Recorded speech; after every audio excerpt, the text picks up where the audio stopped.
Good morning. तर आज मी बनवलं होतं चिकन रस्सा आणि चिकन सुक्का. का ते पुढे सांगतेच, पण त्याआधी मी घेतली चिकनच्या वाटणाची तयारी करायला आणि त्यासाठी मी वापरली होती सुकं खोबरं, कांदा, लसूण, आलं आणि कोथिंबीर. आणि दुसरीकडे मी चिकन शिजायलाही घातलं होतं. आणि त्यानंतर मी कढईमध्ये कांदा आणि टोमॅटो छान असा मऊ करून घेतला आणि त्यामध्ये आईने घरी केलेला मसाला, लाल मिरची पावडर आणि सवाई कोल्हापुरी मटण मसाला ॲड केला होता आणि त्याने थोडा चिकन मसालाही घातला होता. सवाई कोल्हापुरी मटण मसाला खरंच खूप छान आहे टेस्टला, तुम्हीही एकदा वापरून बघा. त्यानंतर त्यात शिजलेलं चिकन घालायचं आणि 2 ते 3 वेळा छान असं वाफवून घ्यायचं. त्यामुळे चिकनला आतपर्यंत सगळी मिरची मसाले लागतात. आणि त्यानंतर मी वाटलेलं वाटण त्याच्यामध्ये घालून छान असं मिक्स करून घेतलं आणि वरून छान अशी कोथिंबीर गार्निश करून घेतली. आता सांगते की माझ्याकडे कोण येणार होतं. तर माझ्याकडे खूप स्पेशल माणसं येणार होती, ते म्हणजे माझ्या माहेरची माणसं. दादा, वहिनी, आई, बाबा आणि आमची छोटीशी आद्या. तसं ते दिवसातनं 2दा आईबाबांचा फोन होतो, कशी आहेस, बरी आहेस, काय करतेस, कसं चाललं आहे, जेवलीस का, झोपलीस का. आणि दादा बऱ्याचदा स्वतः येऊन बरी खुशाली चेक करून जातो. पण ते जेव्हा केव्हा माझ्याकडे येणार असेल तेव्हा माझी एक्साइटमेंट नेक्स्ट लेवलला असते. त्यासाठी काय करू काय नको असं मला होतं.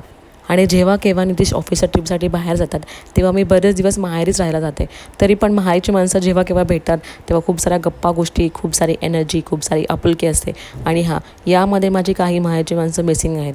ते म्हणजे माझी बहीण, माझे जीजू आणि आमचा छोटू शर्विल. ज्या बहिणीशिवाय मी 1 मिनटंसुद्धा राहू शकत नव्हते. त्या बहिणीला मी आता वर्षांत फक्त 2 ते 3 वेळा भेटते, कारण ती पुण्याला असते. आणि त्यानंतर सगळ्यांसाठी संध्याकाळचा नाश्ता ऑर्डर केला. सुकी भेळ, शेवपुरी आणि मस्त असा चहा घेतला आणि खूप साऱ्या गप्पा गोष्टी केल्या. आणि त्यानंतर सुरू झाला आद्या आणि यात्रेचा डान्स. आद्या तिथे जाते डान्स क्लासला, म्हणून तिला दाखवायचं होतं की मला डान्स क्लासमध्ये काय काय शिकवलं आहे अतू. आता दिदी डान्स करते म्हणून आत्र्या तरी कशी मागे राहणार. आणि जेव्हा केव्हा या दोघी एकत्र येतात तेव्हा खूप सारी मजा मस्ती, आरडाओरडा आणि घरभर पसारा. त्या दोघींना इग्नोर करून आम्ही घेतलं जेवण करायला. छान असं जेवण केलं, खूप साऱ्या गप्पा गोष्टी केल्या आणि जेवण खरंच खूप छान झालं होतं. त्यानंतर आईस्क्रीम खाल्ली आणि सगळे निघाले घरी परत जायला. आणि आत्र्या मात्र मामी आणि आजीला काय सोडतच नव्हते. तुमचंही असंच होतं का, जेव्हा तुमची माहेरची माणसं तुम्हाला भेटायला तुमच्या घरी येतात? नक्की कमेंट करून सांगा. आणि आजपुरतं इतकंच. Thank you for watching. Bye bye.